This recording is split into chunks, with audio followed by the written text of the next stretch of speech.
Carlos Ramírez, director de Integralia. Seguimos viendo escenas de la película de horror con lo de las pensiones, ¿no? Sigue David.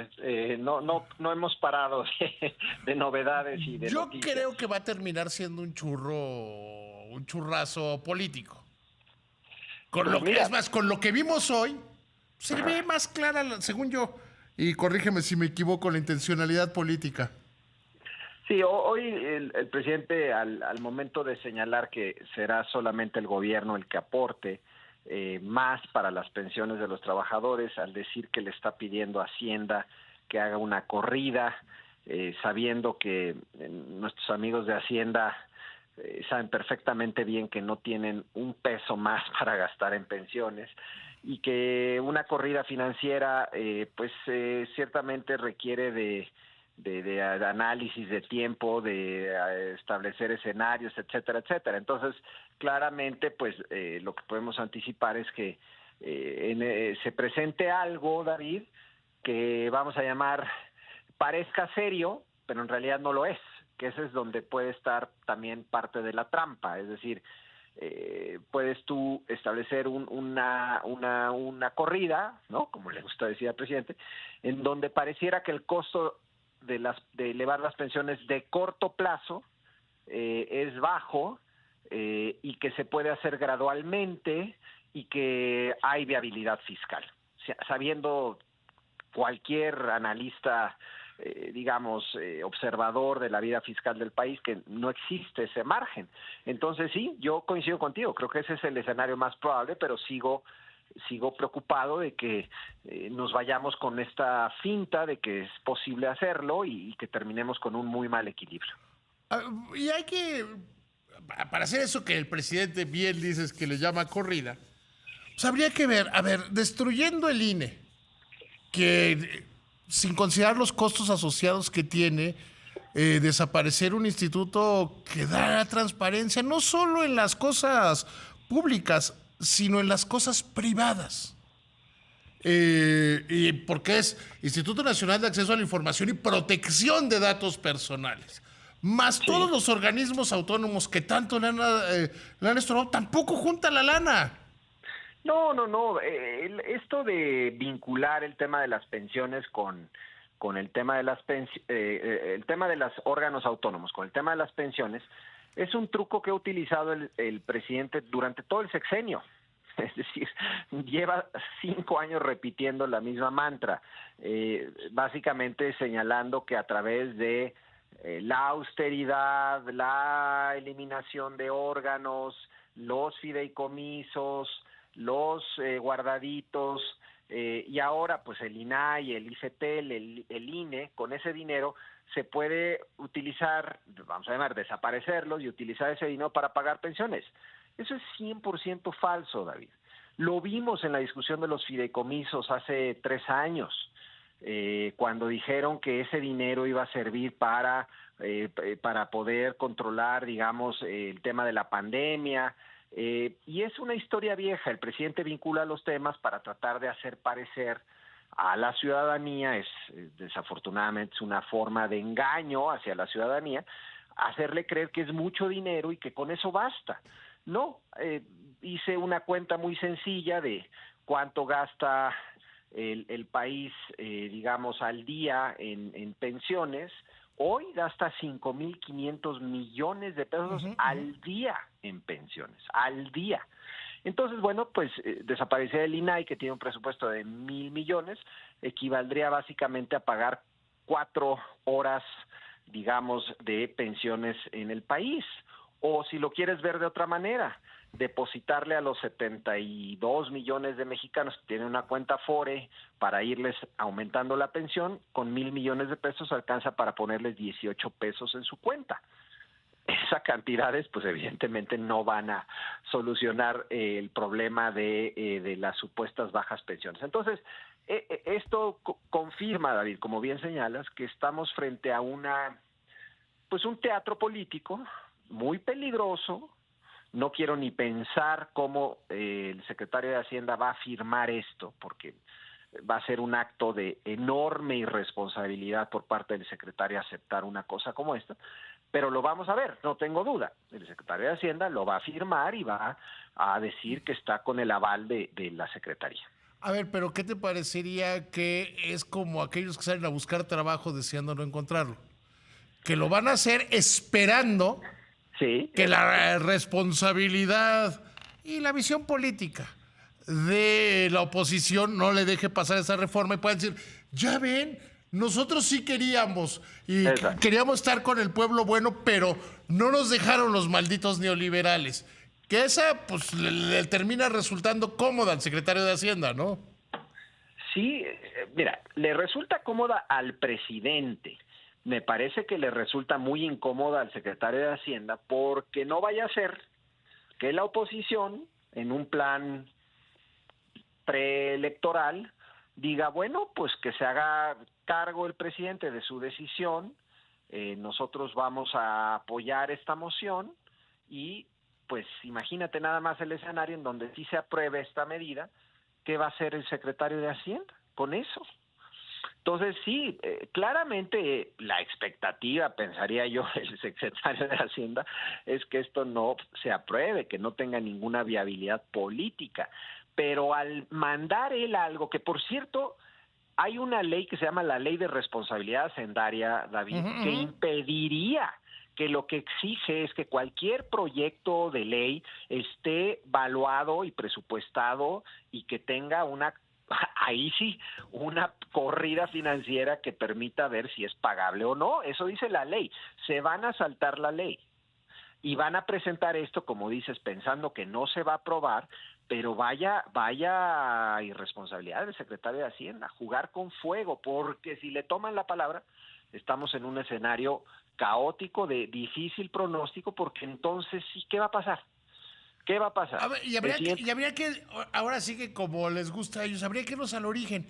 ¿Por qué no lo hicieron en la reforma del 20? Porque en Hacienda les dijeron, oiga, no tenemos dinero. Claro. Y allá había guardaditos, y allá había guardaditos, allá había margen fiscal, allá había un chorro de cosas. En el 20 sí había dinero. Pues mira, digamos que no es que hubiese dinero, pero era un momento mejor, vamos a hacerlo, para hacerlo. Dejemos del menos malo. Sí. Y a lo que había dinero me refiero a que se pudieron haber quemado ese dinero en eso. Sí, y mira, déjame decirte algo, yo conozco bien a los autores de esa reforma y además, digamos... porque además tú les entregaste a ellos, a los autores de esa reforma. Bueno, yo les entregué algo preparado, pero fueron... No, me refiero al cargo, o sea que... Sí, efectivamente. Tú le entregaste la CONSAR a esa Secretaría de Hacienda. A esa Secretaría de Hacienda, efectivamente. Pero digamos, el autor de la reforma, los autores de la reforma, fueron con el presidente y le dijeron, señor presidente, no tenemos dinero, no hay dinero para financiar nosotros pensiones. La única posibilidad real es que lo pague la parte empresarial patronal. Y el presidente dijo, bienvenido, ese es el único camino viable, y fue cuando se negoció entonces con el Consejo Coordinador Empresarial, con los grupos empresariales, el famoso aumento de 8 puntos porcentuales en la aportación de los patrones. A razón de 1% al año. A razón de 1% al año. Nos van a presentar, David, un poco este mismo escenario, ya lo estoy viendo.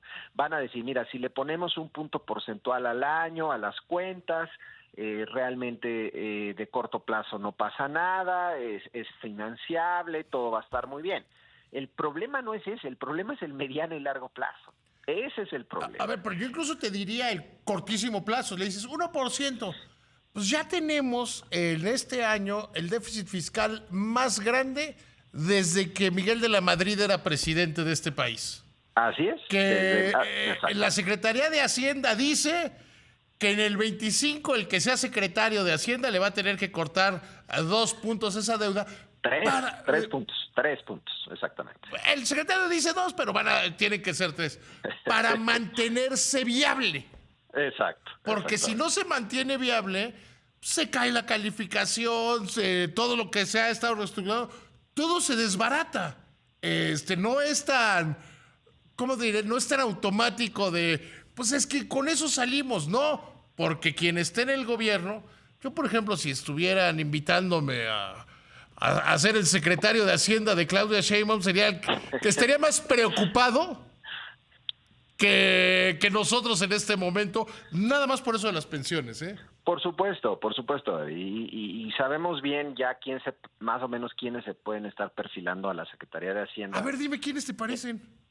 en caso de ganar Claudia Sheinbaum. Falta una elección. Vamos a partir en caso de ganar Claudia Sheinbaum. ¿Quién es? No, Gerardo Esquivel. Y que es un buen economista y es un tipo Es serio. un buen economista, serio, por supuesto. Él en una transmisión pública mediática dijo que el presupuesto que le habían, digamos, que había aprobado el Congreso y que había mandado el gobierno era poco amistoso con la siguiente administración. Fueron sus palabras, están grabadas.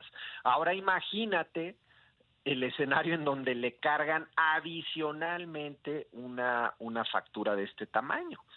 No, bueno, pues imposible. Entonces, yo creo que Gerardo Esquivel ya no tiene necesidad de eso, ¿no? pues mira, él es una gente seria, me parece que... A ver, te pongo sobre la mesa a Gabriel Llorio. Pues mira, Gabriel Llorio... Yo a Gabriel le veo una virtud antes de que me contestes. ¿Sí? Que sabría dónde están todas las llaves. Y que es un cuate que hace muy bien las cosas. Es otro de los candidatos. Razón de más por las cuales el subsecretario, pues en esta idea de fin de sexenio electoral del presidente, tendría que decirle, no, señor presidente, nosotros no podemos mandar esto al Congreso porque no nos podemos arriesgar que le tomen la palabra y entonces quebramos fiscalmente al país. Eso tendría que estar diciendo Llorio, pero el problema, David... Oye, tengo que ir a un corte, Carlos, ¿me esperas? Sí, por supuesto. ¿Quién es, sin lugar a dudas, el más grande experto en pensiones en este país? Director de Integralia. Entonces nos quedamos en que tú dices que el subsecretario Llorio le debe decir al presidente, no jala.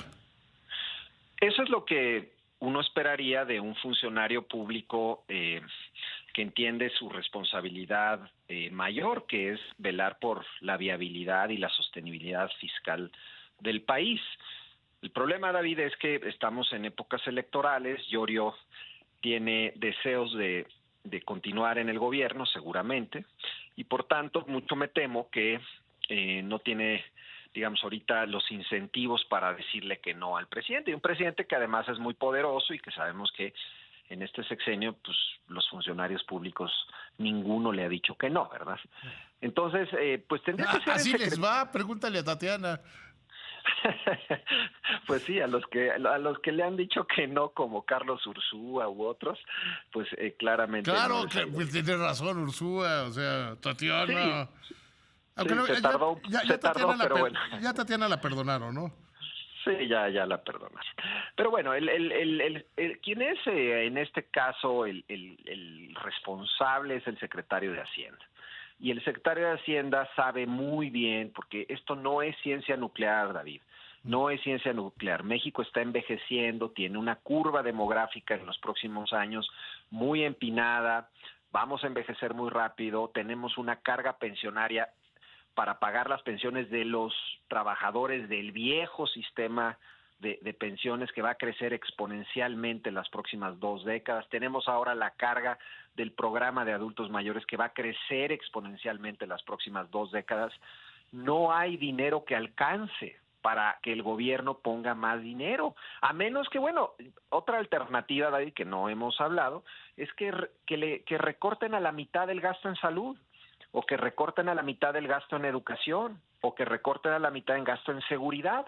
Con eso, no les des ideas.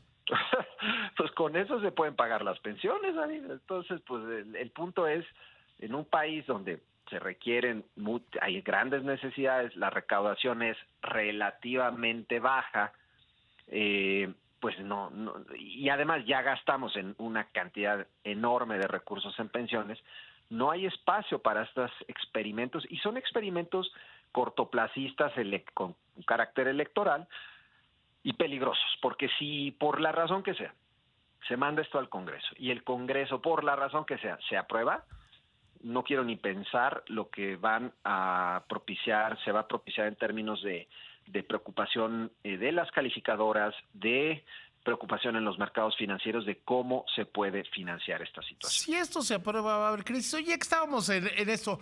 Si ganara Xochitl, ¿quién te gustaría o quién verías para secretario de Hacienda? Pues mira, ahí está Carlos Ursúa está claramente asesorando, está el propio Enrique de la Madrid, que está conduciendo las mesas temáticas, Sí. tiene el perfil para ser secretario.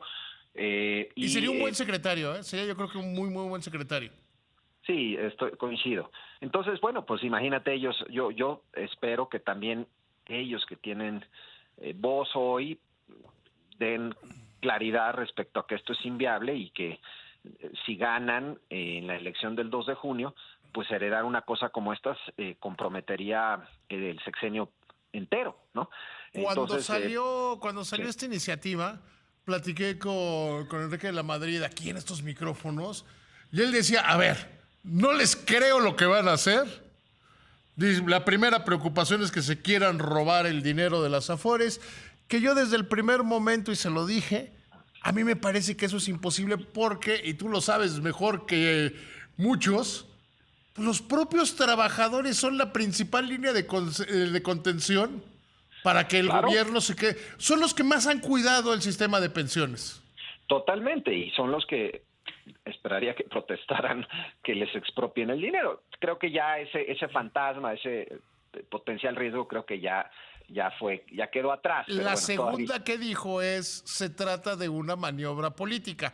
No les creo, incluso dijo, carajo, no les creo. Pues sí, es claro para todos que es una maniobra política. Lo que el problema que yo veo es que es una maniobra política muy riesgosa. Se está apostando que otros hagan algo, ¿no? Es decir, el presidente le pasa la responsabilidad a la oposición de oponerse. Y bueno, estamos en un ciclo electoral. La oposición quiere ganar la elección del 2 de junio. Entonces, digamos, podría darse este escenario donde, reitero, pues terminara aceptándose una propuesta de esta dimensión de irresponsabilidad. Vamos, si fuera el gobierno como se lo imaginan, Epigmenio, Fernández Noroña y el propio presidente, de que la oposición y la iniciativa privada odian este país, lo mejor que harían para cumplir eso que no es cierto, pero vamos, que tuvieran razón en el gobierno, lo mejor que harían sería aprobarle la reforma. Pues sí. Porque quebraría el país. Ahí sí habría muertos, heridos y desaparecidos. Porque si quisieran destruir al país, le aprobarían la reforma. Pues es que Para poder decir, se los dijimos. Exacto. Pues imagínate nada más ese terrible riesgo de que se den las cosas así. Y te repito, que terminemos en un muy mal equilibrio todos, donde la Secretaría de Hacienda no sabría qué hacer si esto se aprueba, donde el potencial gobierno siguiente, ya sea Sheinbaum o Xochitl, no sabrían qué hacer con esto, donde claramente los mercados financieros dirían esto es absolutamente inviable fiscalmente, y donde las calificadoras inmediatamente dirían México está en la ruta de perder su grado de inversión. Así de sencillo, ¿no? Yo estoy totalmente de acuerdo contigo. Y yo insisto, esto se ha convertido en una mala película de terror de muchos sustos, pero que va a terminar en un churro. Esperemos que sí, David, esperemos que no pase a mayores. Querido Carlos, te agradezco muchísimo. Siempre es un gusto platicar y como ya lo voy a agarrar de pretexto para platicar con más frecuencia contigo, si te parece bien.